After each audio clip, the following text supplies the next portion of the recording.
Well, we begin with a BART meltdown that caused huge headaches for Bay Area commuters today. Trains are running once again, but the shutdown has raised some serious questions about reliability. The morning mess now translating into a tougher evening commute as people got into their cars to come into the city. Here's a live look at the approaches to the Bay Bridge. Slow, steady stream of cars straight ahead east and west across the bay. And we're live with team coverage. Kevin Coe heard from BART riders about the major disruptions to their day. But let's begin with Lauren Toms, who's been digging into what caused this total system shutdown, has new details on what exactly happened. Hey, Lauren. Yeah, Ryan, a full investigation into the root cause of this morning's disruptions is underway as we speak, but we're told it comes down to network devices that just weren't communicating properly. But we have learned that even the backup systems that BART does have in place, they're still not enough to keep trains moving in the event of an outage like today. BART has zeroed in on the problem that stopped the morning commute in its tracks. A network connectivity issue with a backup system that prevented controllers from seeing all of its train locations. Transit advocate Adina Levin says it's a reminder of how technology failures can still cause major disruptions, even in the technology capital of the world. Maybe in the first generation of computers that was anticipated to be, this is going to be the once and forever technology system.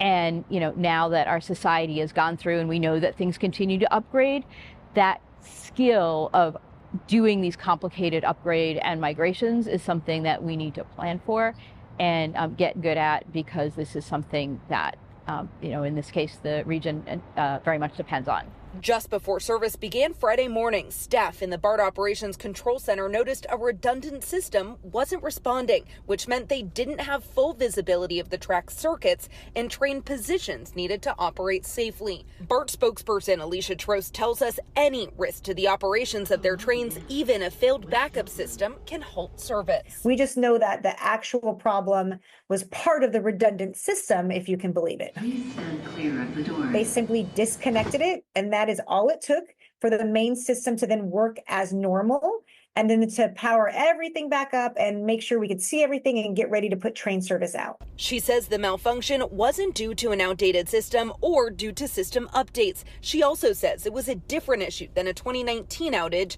that also stopped service system-wide. But former BART director Deborah Allen says the backup system BART has today came as a result of that outage. And at that time, there was no redundancy, no backup system.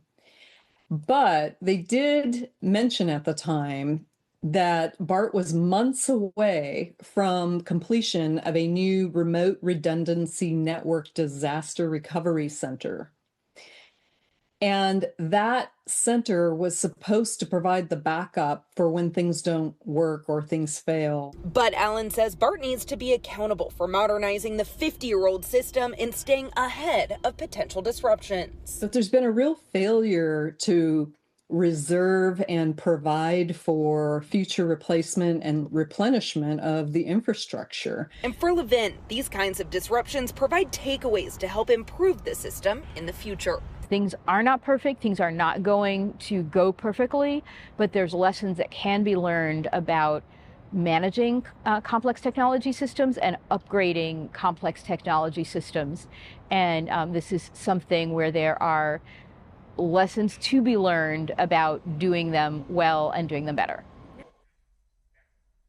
Now, Ryan, BART is fully restored. Systems are operating normally at point, but we have learned that BART took a pretty big hit to ridership this morning, down 42,000 riders compared to your average Friday. Ryan.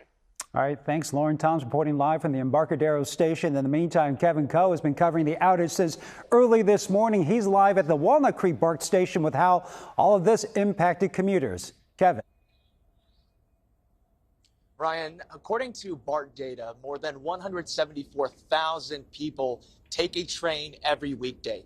2,900 of them walking through these gates right behind me here in Walnut Creek. And this morning, none of them were getting anywhere.